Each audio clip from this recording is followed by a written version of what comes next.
우리가 계속해서 이런 교회가 되었으면 이라고 하는 설교 시리즈를 함께 나누고 있습니다. 우리가 꿈꾸는 교회, 교회의 비전과 방향에 대한 말씀을 함께 나누고 있는데요. 오늘은 그 마지막 시간입니다. 작지만 큰 이라고 하는 주제를 가지고 말씀을 함께 나누려고 합니다.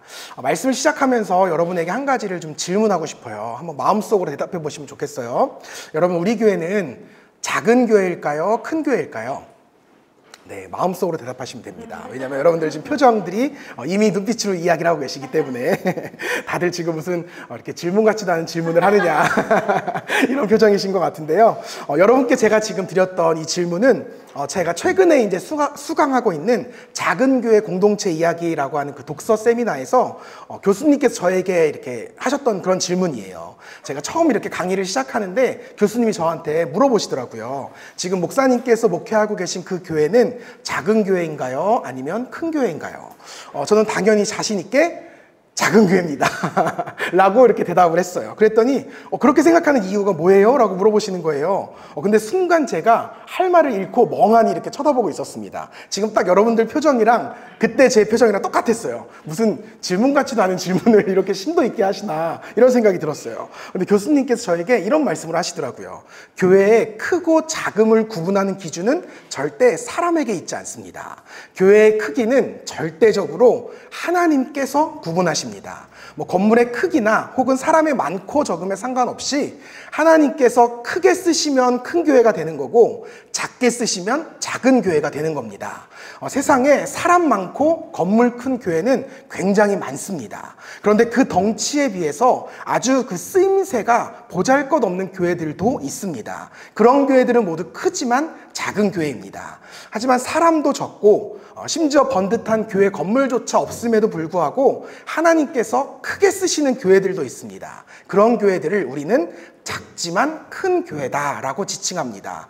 실제로 기독교 역사상 세상을 바꾸었던 위대한 교회들은 다 이렇게 작지만 큰 교회였습니다 라는 말을 하면서 이렇게 이어가시는 거예요. 일례로 성경 속에 등장하는 데살로니가 교회 공동체, 우리 교회 롤모델인데 딱 교수님이 말씀하시는 거예요. 그들은 정말 이제 외형적으로는 얼마나 작고 연약한 교회였는지 모릅니다. 그들은 세워진 지 채 1년도 되지 않은 시점에서 외부적으로는 극심한 박해가 있었고 핍박이 있었고 내부적으로는 이렇게 바울 일행이 쫓겨나면서 그들을 지도해줄 담임 목사님과 또 목회자들도 부재한 상황이었습니다. 그런데 놀랍게도 이렇게 교회가 망할 것 같은 상황 속에서도 이 자그마했던 데살로니가 교회 공동체는 세상 모든 믿는 자들의 본이 될 정도로 당시에 그 세계사 속에 엄청난 영향력을 끼쳤던 그런 선한 교회 공동체가 되었습니다. 자, 이런 관점에서 보자면 목사님 생각에는 저한테 물어보시는 거예요. 목사님 생각에는 엄청난 교세와 건물을 자랑하던 중세 로마 교회가 더 큰 교회일까요? 아니면 번듯한 교회 건물 하나 없이 그저 누군가의 집에서 몇몇이 모여서 함께 예배하던 이 데살로니가 교회가 더 큰 교회일까요?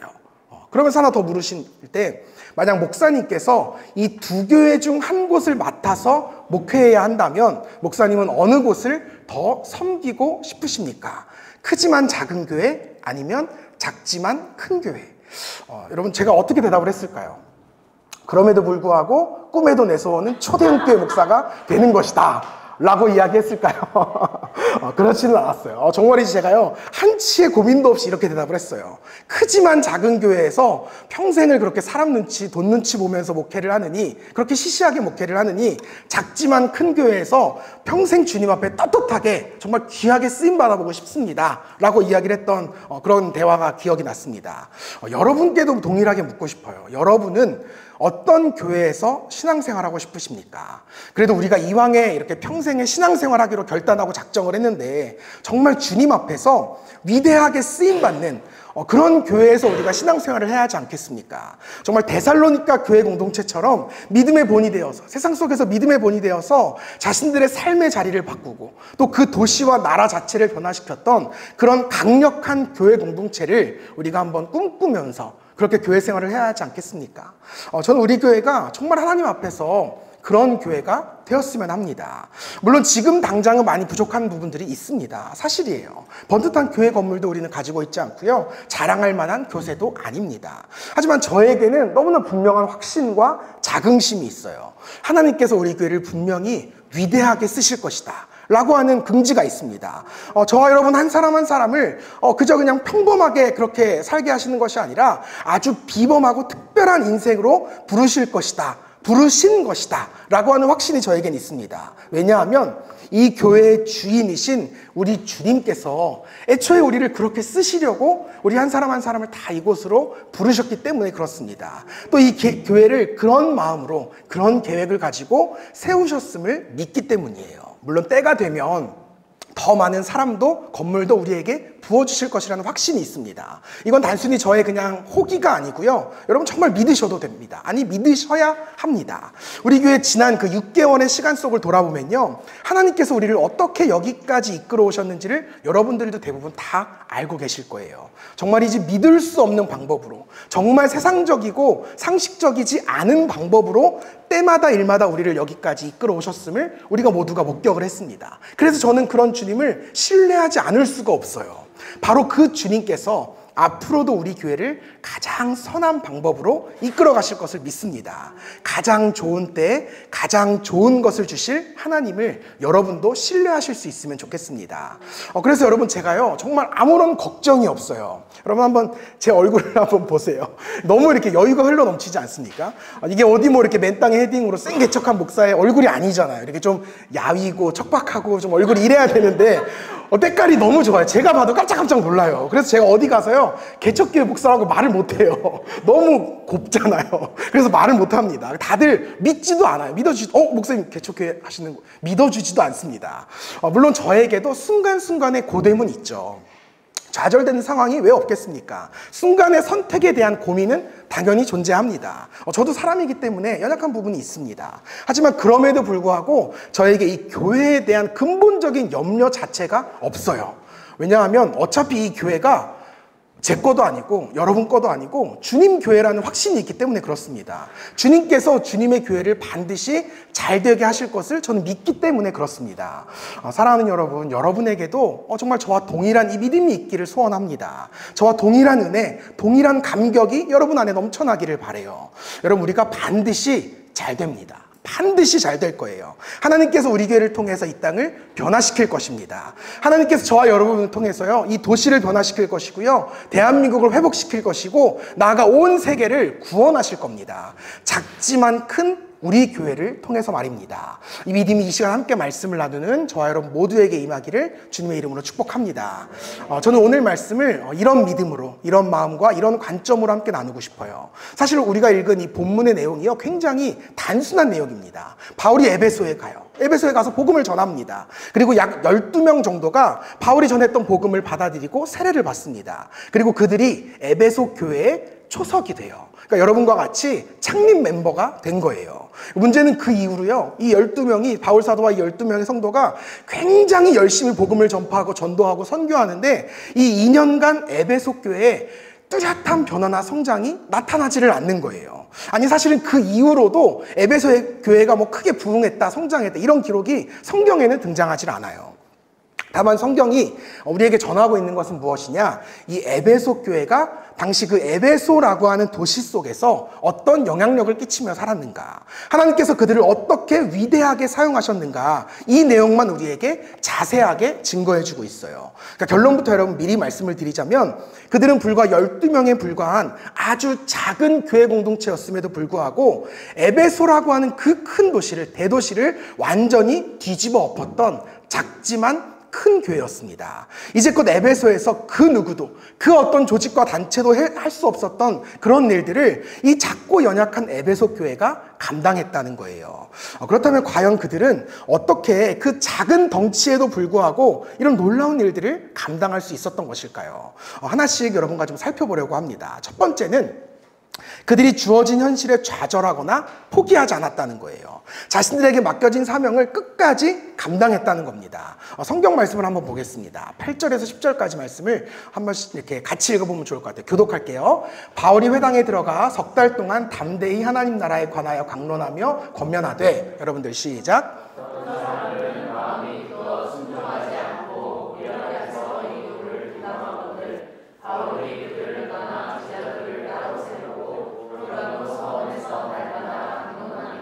두 해 동안 이같이 하니 아시아에 사는 자는 유대인이나 헬라인이나 다 주의 말씀을 듣더라. 아멘.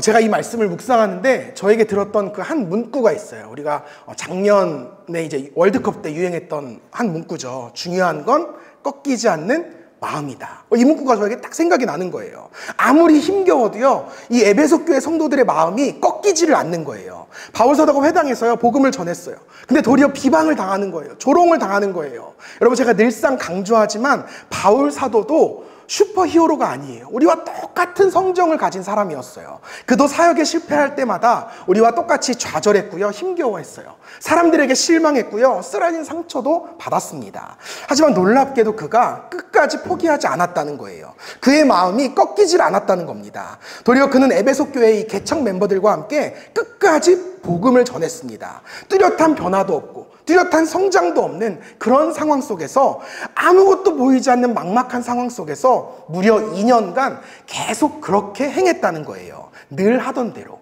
그렇게 약 2년간의 시간이 흘렀습니다. 여러분, 어떻게 됐을까요? 이렇게 보통 성경의 흐름상 이렇게 2년 동안 씨를 계속 뿌리면 어떻게 되죠?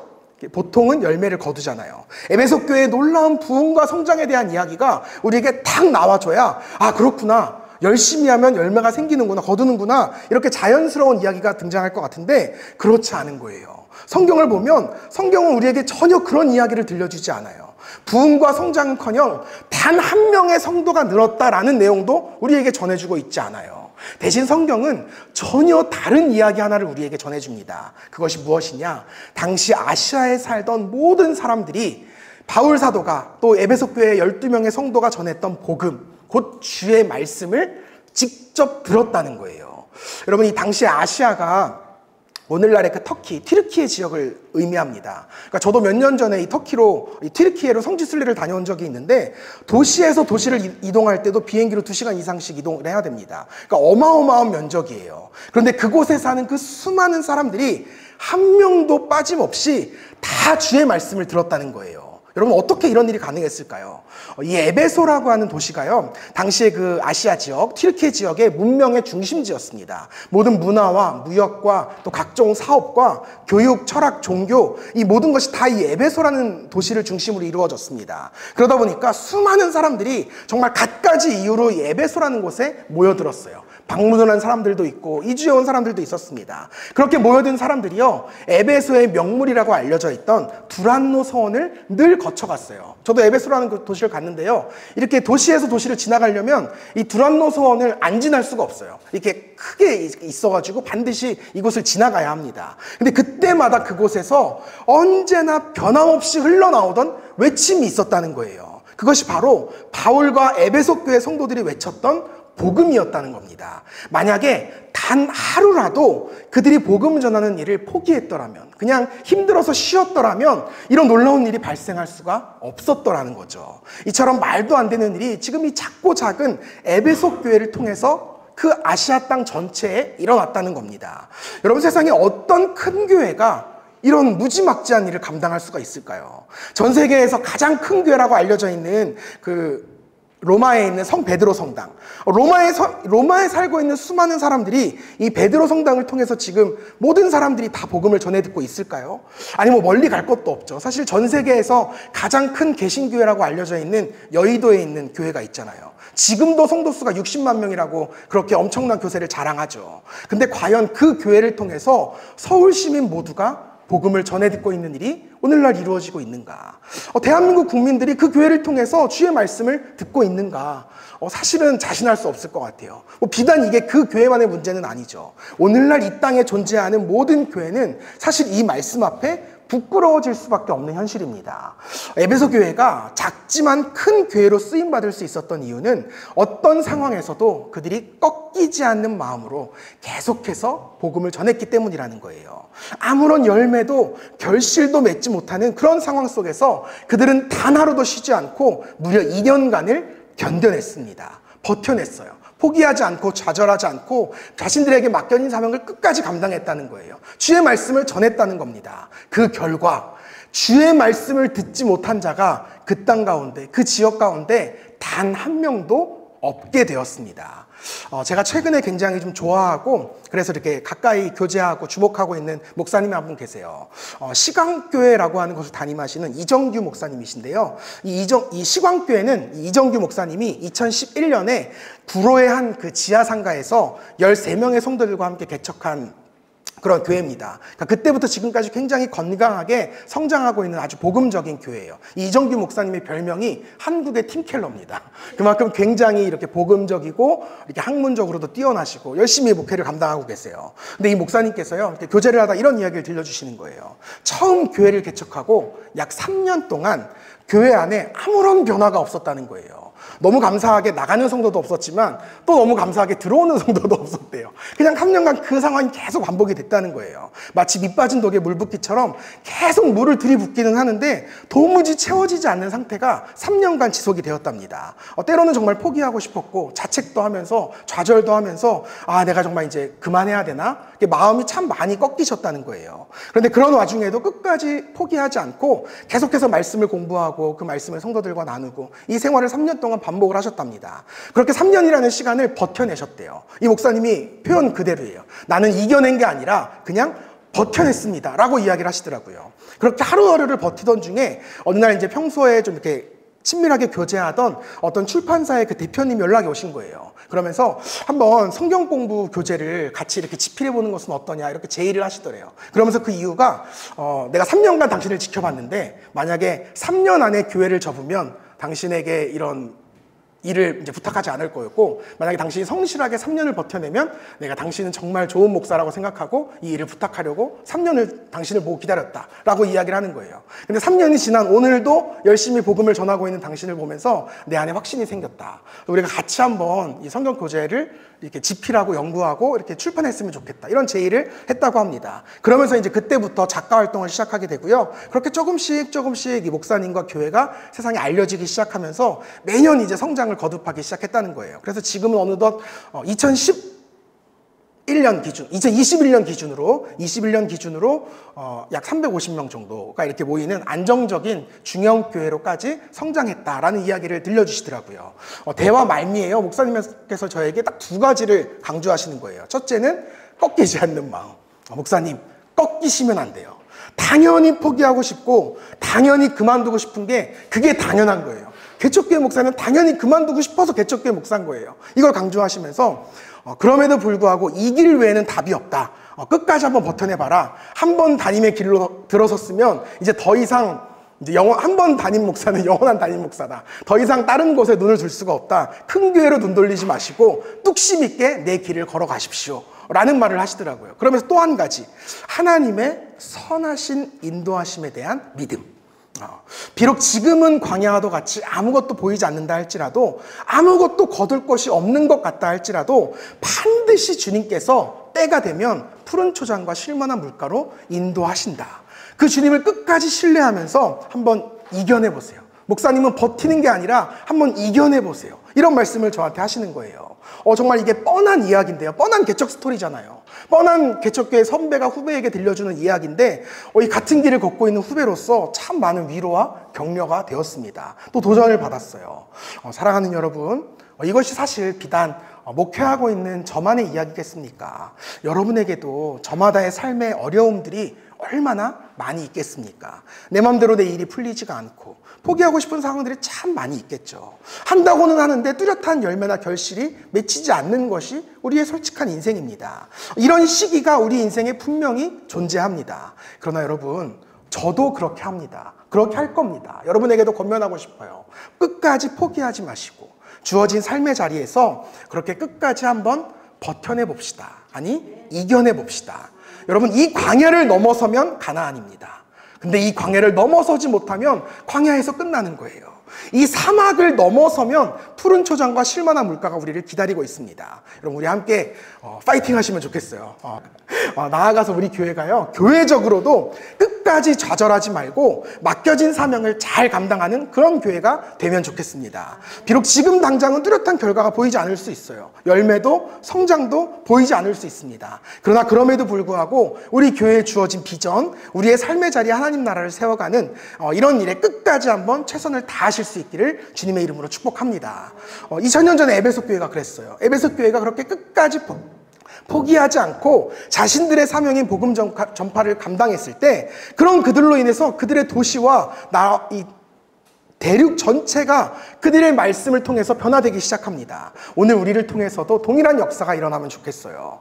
우리 교회를 통해서 우리의 가정과 우리의 일터와 우리의 삶의 자리가 하나님의 나라로 변화되기를 바랍니다. 나아가서 이 위례와 성남과 대한민국을 하나님의 나라로 회복시키는 그런 놀라운 역사 가운데 우리 교회가 귀하게 쓰임받을 수 있기를 주님의 이름으로 축복합니다. 그런가 하면 두 번째, 에베소 교회가 작지만 큰 교회로서 그토록 위대한 일을 감당할 수밖에 없었던 두 번째 원동력이 있어요. 그것은 바로 그들이 전한 그 말씀 자체에 능력이 있었기 때문입니다. 성경 말씀을 한번 다시 같이 보겠습니다. 19절과 20절 말씀을 볼 텐데요. 같이 읽을게요. 시작. 또 마술을 행하던 많은 사람이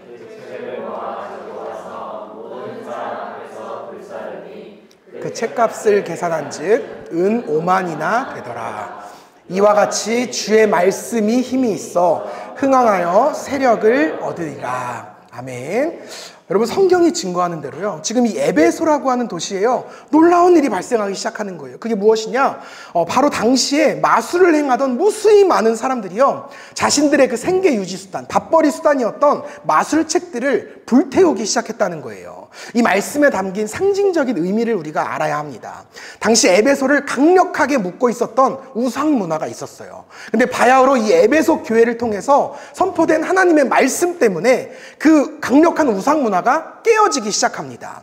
당시 에베소는 아데미라고 하는 신을 섬기고 있었습니다. 그러다 보니까 자연히 도시의 모든 문화와 경제적인 흐름이 이 아데미 신전을 중심으로 흘러가고 있었어요. 제사를 드리기 위한 이 제물들을 목축도 해야 되죠. 정육, 유통해야 되잖아요. 또 신전에 필요한 물품들을 제작해야 되고 가공해야 되고, 나아가 신전 건축에 이르기까지 정말 제가 이제 표현하지 않은 많은 영역에 있어서 에베소의 모든 돈과 인력, 사람들의 흐름이 다 이 아데미라고 하는 종교를 통해서 순환되고 있었습니다. 그런데 바로 이 경제적인 순환고리가 에베소 교회를 통해 전해진 주의 말씀으로 인해서 깨지기 시작했다는 거예요.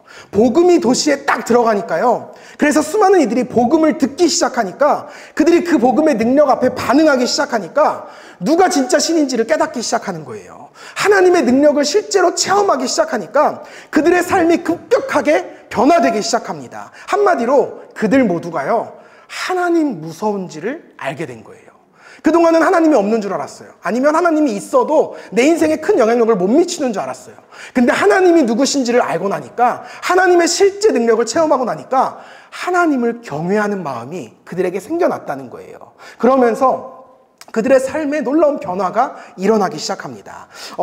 어떻게 이런 일들이 일어나기 가능해졌느냐? 10절 말씀을 다시 한번 읽어볼게요.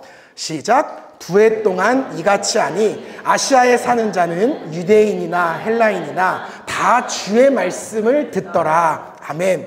그들이 어떤 말씀을 들었다고요? 주의 말씀을 들었다는 거예요. 당시 그 땅에 살아가던 수많은 사람들이 들었던 말이 무엇이냐? 오직 주의 말씀이었다는 거예요. 예수님께서 나의 죄를 위해서 대신 십자가에 달려 죽으셨고 다시 부활하심으로 말미암아 그 영원한 생명을 나에게도 허락하셨다 라고 하는 구원의 진리를 그들이 들었다는 겁니다. 그리고 바로 이 복음으로 인해서 그들의 삶이 변화되기 시작하는 거예요. 여러분, 다른 말이 없었어요. 오직 이 복음만 전해졌을 뿐입니다. 여러분, 우리가 때로 주변 사람들에게, 이웃들에게 복음을 전한다고 이야기해요. 복음을 전한다고 이야기하면서 은연중에 그 복음에 설탕을 이렇게 바를 때가 있습니다. 달콤한 설탕을 바를 때가 있어요. 예수라고 하는 복음 그 자체보다 도리어 예수 믿고 내 인생이 얼마나 잘 풀렸는지, 내가 얼마나 세상적으로 부자가 되었고 높아졌고 잘 됐는지를 은연중에 전합니다. 물론 우리가 예수 믿고 복 받는 것은 당연한 사실이에요. 그러나 여러분, 우리가 진정으로 예수 믿고 받은 가장 큰 복이 무엇입니까? 구원받았다는 거 아닙니까? 영원한 하나님의 나라의 백성이 되었다는 거, 이게 우리가 하나님께 받았던 가장 큰 복이잖아요. 이 구원의 소식을 우리가 전해야 하는 겁니다. 근데 하지만 안타깝게도 오늘날 이토록 순수한 복음을 전하는 이들이 너무너무 적어졌어요. 왜냐? 인기가 없기 때문이에요. 인기가 없어요. 여러분, 과일도요, 요즘 그냥 과일꼬치는 안 팔립니다. 설탕을 들이부은 탕후루가 잘 팔리는 시대잖아요. 그래서 이제 우리가요, 마치 탕후루를 만들듯이 복음에도 엄청난 양의 설탕을 치고 있는 거예요. 그러나 여러분, 우리가 이제는 너무 잘 알게 되었잖아요. 이제껏 한국교회가 그렇게 열심히 복음을 전한다고 전했는데 실패한 이유가 어디에 있습니까? 우리가 복음의 설탕을 너무 많이 친 거예요. 쳐도 너무 많이 쳤습니다. 그래서 건강에 해로울 만큼, 신앙에 해로울 만큼 복음의 설탕을 친 거예요. 그러니까 세상 사람들이 우리를 통해서 그 순전하고 담백한 주의 말씀을 듣지를 못하게 된 거예요. 그러니 말씀 앞에 온전히 변화되는 경험을 그들이 하지 못하게 된 겁니다. 여러분, 2000년 전에 에베소를 뒤집어 놓았던 이 복음은 예수라고 하는 복음 그 자체였어요. 그분의 십자가와 부활이 전부였습니다. 저는 오늘날에도 이 예수 그리스도라는 그 복음 자체가 이 세상을 변화시킨다는 사실을 믿습니다. 그러므로 사랑하는 여러분, 우리가 바로 이 순전한 기독교를 전파해야 합니다. 물론 그로 인해 우리는 2000년 전 에베소 교회처럼 많은 이들에게 비방당할 수도 있어요.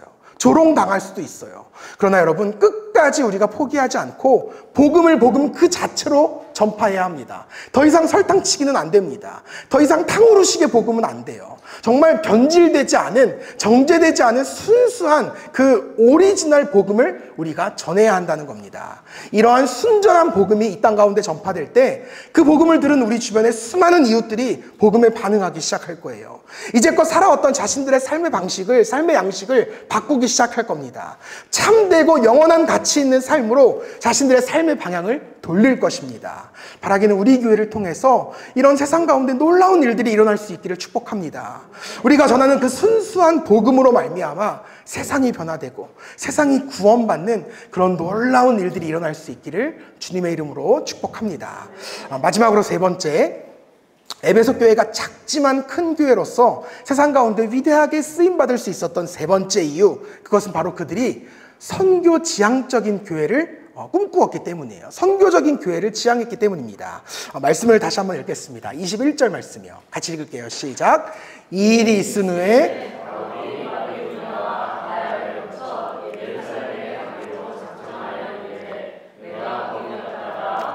로마도 보아야 하리라 하고. 아멘.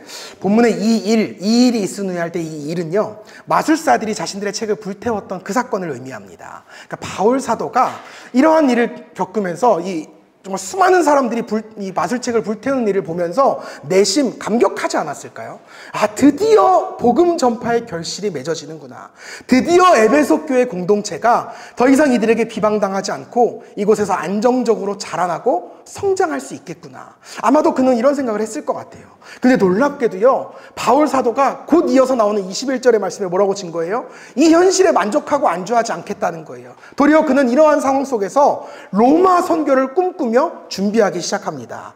여러분, 어찌 보면 조금만 더 애쓰고 수고하면 이제 에베소 교회는 더욱 큰 부흥과 성장을 맛볼 수 있는 상황이에요. 바야흐로 지난 2년간 뿌렸던 그 씨앗들을요, 이제는 결실을 맺는 시기가 드디어 도래한 겁니다. 근데 놀랍게도 바울 사도와 에베소 교회가 그렇게 하지 않았다는 거예요. 그들은 단순히 자신들의 교회가 커지는 것, 성장하는 것, 이것보다 한층 더 큰 꿈을 꾸었습니다. 유럽과 아시아에서 교회가 커지는 것으로 만족한 것이 아니라 전 세계에 복음이 전파될 것을 꿈꾸었다는 거예요. 그래서 그들은 아무런 망설임도 없이 당시 세계 문화의 중심지였던 로마를 향해서 거침없이 나아가게 됩니다. 저는 바로 여기에서 하나님께서 바울 사도와 에베소 교회를 그토록 작지만 큰 교회로 쓰신 이유를 발견하게 되었어요. 아니, 어쩌면 그들의 그러한 선교적인 마인드 때문에 하나님께서 그들을 작음에도 불구하고 크게 쓰실 수밖에 없으셨지 않았을까, 이런 생각이 들었습니다. 저는 우리 교회 역시 그들의 그 넓은 마음, 그 선교적인 마인드를 정말 잘 계승했으면 좋겠어요. 우리가 현실에 안주하는 것이 아니라 단순히 우리가 조금 더 커지고, 우리 교회가 조금 더 사람 많아지고 커지고 편안해지는 그런 길을 택하기보다는 이 땅에 하나님의 나라를 세워가는 위대한 일에 우리의 에너지와 우리의 자원을 먼저 사용할 수 있는 그런 선교 지향적인 교회가 되었으면 좋겠습니다. 지난 한 달 우리가 이제 교회 그 주중 예배, 그리고 주중 모임을 위해서 그 공간을 마련하기 위해서 함께 금식 기도를 했잖아요. 그리고 하나님께서요, 그 특별 기도에 대한 분명한 응답을 저에게 허락하셨습니다. 간증이에요. 여러분, 집중해서 잘 들어주시면 좋겠어요. 지난 한 달간 제가 이제 기도도 하면서 동시에 이 남미래역 지역을요, 굉장히 많이 살펴봤던 것 같아요. 이 부동산도 가보고 저 부동산도 가보고. 근데 문제는 다 둘러봐도 역시나 시세가 너무 비싼 거예요. 근데 비싸기도 비싼데 문제는 마음에 딱 드는 그런 적당한 장소가 나타나질 않는 거예요. 비싸더라도 마음에 드는 장소가 있어야 되는데 비싸기만 하고 마음에 들질 않는 거예요. 근데 어느 날 하루에요. 부동산에서 연락이 왔어요. 너무 사장님이라고 불러주더라고요. 사장님, 너무 좋은 조건에 괜찮은 자리가 한 군데 나왔거든요. 원래는 이곳이 이제 보증금 3천에 월세가 250이에요. 근데 이 보증금을 1억까지 높이는 조건으로 하면 그 주인이 월세를 100만 원까지 깎아주겠대요. 어떻게 생각 좀 있으세요? 생각은 늘 있죠. 돈이 없지. 근데 일단은 한번 보러 가야 되니까 네, 한번 좀 보러 갈게요 라고 보러 갔어요. 딱 보는데요. 솔직히 마음에 딱 드는 거예요. 여기 좋다. 이 정도면 너무 깔끔하고 괜찮다. 층수도 2층이어서 나쁘지 않은데 괜찮은데 이런 생각이 들었어요. 근데 문제는 뭐예요? 마음엔 들어도 문제는 1억이잖아요. 1억은 당장 없으니까 이제 아쉬움을 뒤로 한 채 일단 나중에 다시 연락드리겠습니다 하고 일단 건물을 나왔어요. 그리고 나서 이제 계속 기도를 하는데요. 그럼 놀라운 일이 하나 생깁니다. 보증금 1억을 지원하겠다라고 하는 사람이 나온 거예요. 저희 교회의 사정을 들으시고요. 2년간 아무 조건 없이 이 보증금을 본인이 지원하겠다라고 저에게 말씀을 하시는 거예요. 그 순간에요. 제 가슴이 막 콩닥콩닥 뛰기 시작하는 거예요. 근데 그때 갑자기 저한테 전화가 한 통이 딱 오는 거예요. 사장님, 혹시 어떻게 생각해 보셨어요? 그 부동산에서 딱 연락이 오는데요. 아무래도 여기가 사장님 자리인 것 같아서 다시 한번 연락을 드려요 하고선 연락을 준 거예요. 여러분 이 정도면 하나님의 인도하심이잖아요. 이 정도면 거기에 하나님이 우리 주신 거잖아요. 이런 생각이 딱 드는데요. 그때 그 순간에 저에게 어떤 생각이 드냐면 그래도 우리가 9월 한 달 기도해 보기로 했는데 남은 시간 이 기도의 분량은 다 채우고 결정하는 게 좋을 것 같다라는 생각이 들더라고요. 그래서 이제 이 이야기는 사실 이제 제가 아무에게도 이야기하지 않아요. 저희 아내도 몰라요. 이제 홀로 그냥 제 마음에만 품고 제가 그냥 9월 한 달 기도하기 시작했어요. 정말 주님의 인도하심이 맞다면 주님께서 저에게 확실한 사인을 좀 주십시오. 그렇게 이제 며칠간을 기도하고 있는데요. 정말 주님이 이른 새벽, 지금도 기억해요. 새벽 4시 23분이었어요. 그때 딱 보니까 4시 23분이어서 기도해야지 하고 이제 기도를 하는데요. 정말 확 분명한 음성을 딱 주시는 거예요. 뭐라고 주시느냐? 거기 아니래요. 아니 보다 엄밀히 말하자면 지금은 아니래요. 지금 아니래요. 그러면서 저에게 이런 말씀을 주시는 거예요. 마태복음 6장 33절에 보면 그런즉 너희는 먼저 그의 나라와 그의 의를 구하라. 그리하면 이 모든 것을 너희에게 더하시리라. 제가 근데 이 말씀을 딱 봤는데요. 그 순간에 이 말씀이 저한테 이렇게 들리는 거예요. 원서가 이 사랑하는 교회 내 교회다. 내 교회다. 내 교회는 내가 책임진다. 그리고 네가 감히 상상하지도 못할 방법으로 놀라운 풍성함으로 내가 이 교회를 채워갈 거다. 너는 더 이상 이 교회 걱정하지 말고 먼저 하나님의 나라를 세우는 일부터 차근차근 시작해보거라. 이런 말씀을 주시는 거예요. 이렇게 들려지는 거예요. 너무 아멘이죠. 그래서 그 순간에 제가 하나님 앞에 엎드려 결단했어요. 하나님, 우리를 위해서 쓰려고 했던 이 월 100만 원, 그거 앞으로 하나님 나라 확장을 위해서 사용하겠습니다. 아직은 우리 교회가 좀 연약해서 매달 휘청일 수도 있는 그런 금액이지만 그럼에도 하나님 나라 확장을 위해서 우리 주변에 연약하고 가난한 이웃들을 위해서 세상이 구원받고 한 영혼이 돌아오는 일에 이 헌금을 사용하겠습니다. 대신에 그 모든 것들을 이제는 주님이 다 책임져 주십시오.